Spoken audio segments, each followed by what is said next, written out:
If you price your deals or services wrong, no amount of sales will save you. Oh man, this one hits a chord with me. There's a lot of times that we talk to business owners and they're constantly wanting to do more deals and they're constantly wanting to say that they want to grow. I am not against that at all whatsoever. But if you don't know the numbers in order to say, here's what I need to sell these deals for, or these are the exit strategies that we are good at, or digging into our numbers to say, are these really what we need to be going after in order to build the business we really want to? Are these the type of deals? Is this the type of numbers that we're comfortable with? Are these really the numbers that will get us to the next level? A lot of people do not know that as business owners. They just go out there and they're saying, I just want to scale, I want to grow. That means doing more of the same or trying to pivot hard, like into something else because this wasn't working. I want you to know those numbers so clear, so crystal clear that you can make the money and keep the money that you really want to. So if you don't know how to price a deal or how to price services, because we work with lots of different entrepreneurs, whether it be a service-based business and really and even in real estate, there's some service-based businesses that when you're actually dealing with real estate, maybe as a wholesaler, you're really just selling a contract if you're assigning. You're not even selling a property, you're selling a piece of paper that says you have that interest in that property. And that's where you might be more of like, okay, if it's not selling, what do I need to do? Fixing and flipping, this is probably the one that is the most common of like, is your flip priced to sell? Did you over improve? And if you over improved, does that mean that you won't be able to get as much at the closing table because you're not able to price it where you really want to? Because you need to price it at a realistic price to sell it. And a lot of people, they don't go into it knowing how to be able to even price it. How do you know what to price something on the end? You work the deal at the beginning with the numbers that you know. A lot of people have formulas in order to acquire the deal, and they usually put in there what they think that they'll get at the back end, like if you're in real estate, what that ARV is, that after repair value, or how much you want to make on that deal, which is great up front.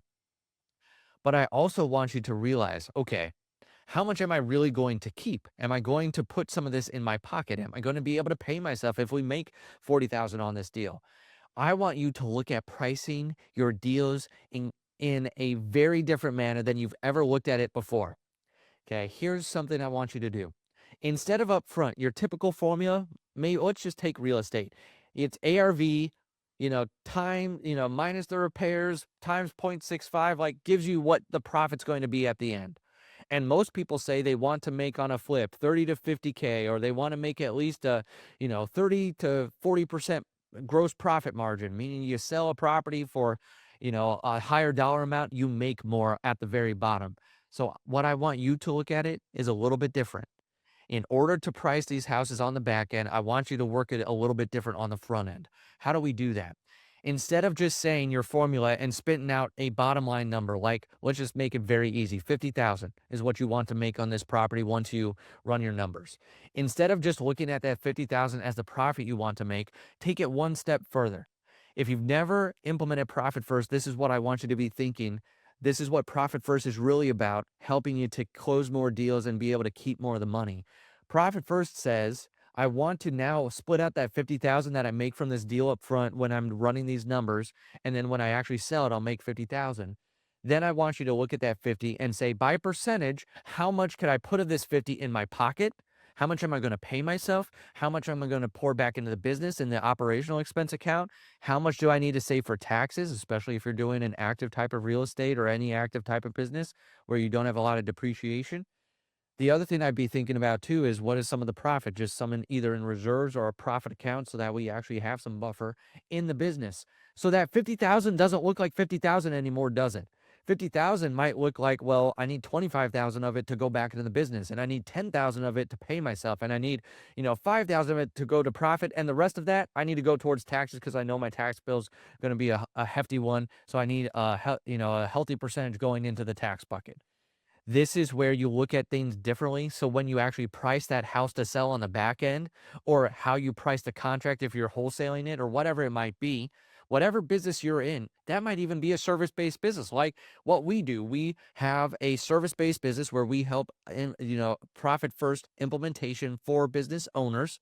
So we have to make sure our services are priced right on the front end to make sure on the back end that there can be owners paying, there can be money for the taxes and everything. But it's the same across the board. I would look at all the money up front. If you're going to calculate by any formula what you're going to make on a property or what you're going to make in that profit from that sale, not just looking at it as a lump sum anymore.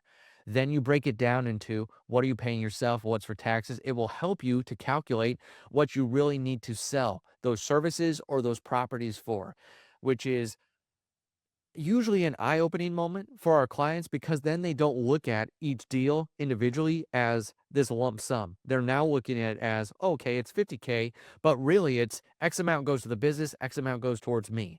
So I really need to do how many deals a month to make sure we're supported. Do you see how you can even calculate now? Instead of just saying what most entrepreneurs do when I ask this question, I ask, how much do you want to do next year? And they say, well, by deals or revenue. I said, I don't care, either one. Well, I want to do 100 deals next year, or I want to do 7 figures in revenue. I'm like, where did you get that number? I don't know. It sounds good. That's the way that you go down as a business owner without scaling profitably. You might be able to get 100 deals a year, but you won't be keeping a lots of money from that, from doing those deals. What you need to do up front is to be able to say, okay, from these deals that I'm going to do, how many deals do I really need to do in order to pay myself what I need?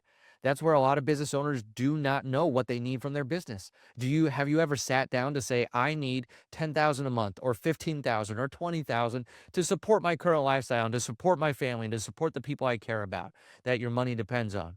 I want you to be able to know very clearly, this is what I need from the business. So when I sell these deals or I sell my services, depending on how much I'm able to pay myself on the back end from these deals, this is how many deals I need to do up front. So then you will start pricing your services. You'll start pricing your deals better. You'll start going into it with the end in mind. And the end in mind now is not that lump sum. Like I keep saying, it's not just the 50K from a deal. It's now, how much do I get to pay myself? How much can I pay myself or put in the tax bucket or put into a reserve account or put into back into the business, back into the OPEX to keep the business growing?